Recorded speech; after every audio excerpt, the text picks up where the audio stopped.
Meus amigos, vamos construir então um diagrama de Pareto.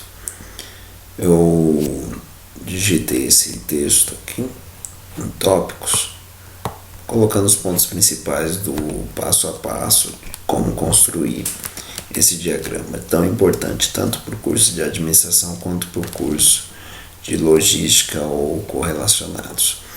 Então, primeira coisa, eu preciso saber construir uma tabela de distribuição de frequência, isso é o básico. Segundo, quais são as frequências mais importantes para a construção desse gráfico, frequência absoluta e a frequência relativa acumulada. Para quem nunca viu um diagrama de Pareto, ele funciona assim. Ó, frequência absoluta em queda, frequência acumulada subindo. Eu já explico como fazer a leitura desse gráfico, ok? Então, a primeira situação é construir uma tabela constando a frequência absoluta e a frequência relativa acumulada. Eu deixei um exemplo aqui para nós construirmos junto. Nesse exemplo, eu vou construir com vocês primeiro. Se eu quero a frequência absoluta, nesse caso eu já dava os valores da frequência absoluta. Quantidade de pessoas que acharam o produto razoável, 38, ruim, 23 e assim por diante. Só que para encontrar a frequência relativa acumulada, eu antes faço a frequência relativa simples, absoluta. Então, 38 de 95 representa 40%. 23 de 95 representa 24%. 20 de 95 representa 21%. 10 de 95 representa 11%. E, por último, 4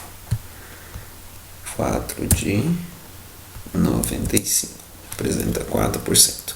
Totalizando aqui na frequência relativa, 100%. A acumulada já estava aqui do lado, repete a primeira e vai acumulando o segundo valor na segunda classe, 64, porque 40% mais 24%, 64%, que mais 21%, 85%, e assim por diante. Então, eu tenho nesse caso tanto a frequência absoluta quanto a frequência acumulada. Como só as duas me interessam, a frequência relativa, nesse caso eu irei ocultar. Vamos lá ver o que pede outro passo.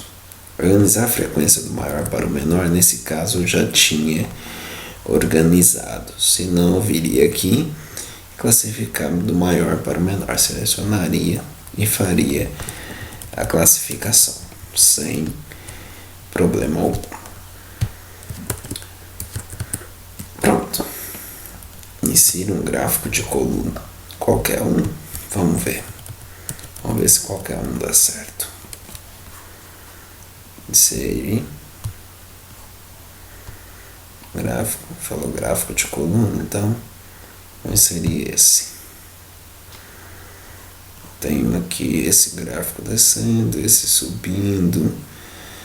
No caso, o azul, você tem um azul e um verdinho aqui. Depois a gente entende o que significa cada um desses. Ok.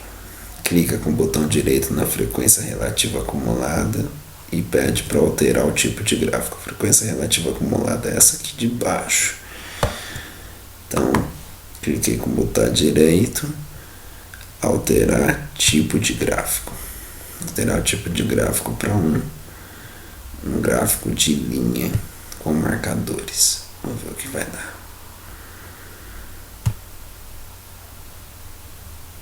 Alterei.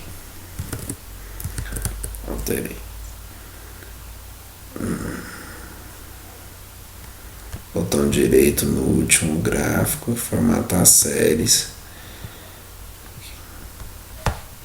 De novo, botão direito, formatar séries de dados, deixar como eixo secundário. Olha que interessante. Depois inserir rótulo para ver os percentuais aparecendo. Aqui, excluir outro tipo de gráfico de série.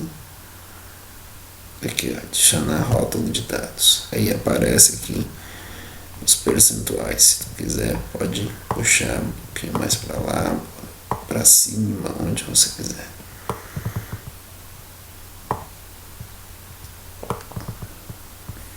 Deixa certinho, ficar mais visível.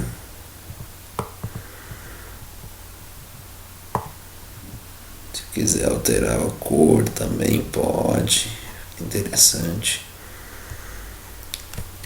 E por último, o que ele pede, o que nós percebemos aqui. Aqui está lá, razoável, 38% e 40%.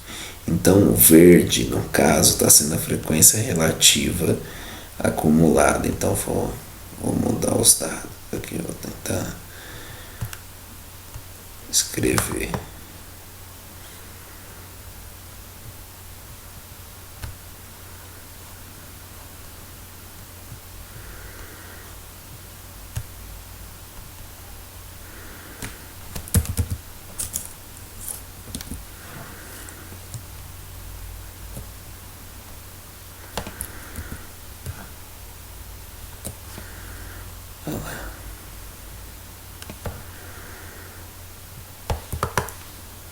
Só para a gente conseguir ver melhor o ver gráfico.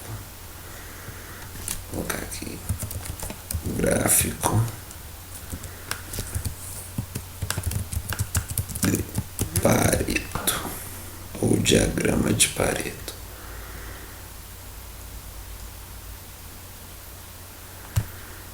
Ok? Olha só ele aqui. 40%. 64%. E você consegue ver, fazer o que tu quiseres aqui, nesse caso. Deixa eu mais para cima, no caso.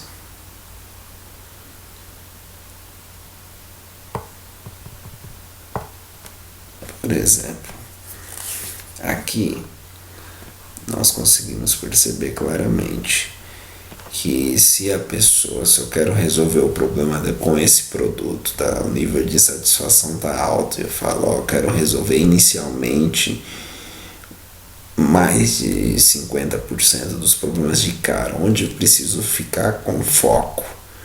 Meu foco precisa estar nessas pessoas que acham meu produto razoável, que representa 40% dos meus consumidores, e nessas pessoas que acham meu produto ruim. Essas duas acumulando valores, eu vou ter já 64% das pessoas que consomem. Percebemos claramente pelo gráfico de Pareto que o nível de importância das pessoas que acham esse produto péssimo ou excelente é pequeno quando nós relacionamos com o percentual de pessoa que acha o produto razoável, ruim ou bom. Então os extremos nesse caso são menos importantes para uma análise de produto, por exemplo, tá? Mas no geral, esse é o gráfico do diagrama de Pareto, que é importantíssimo vocês saberem ler, construir, e eu peço na lista de exercícios que mandei para vocês. Então, muito obrigado. Na aula a gente se encontra. Obrigado.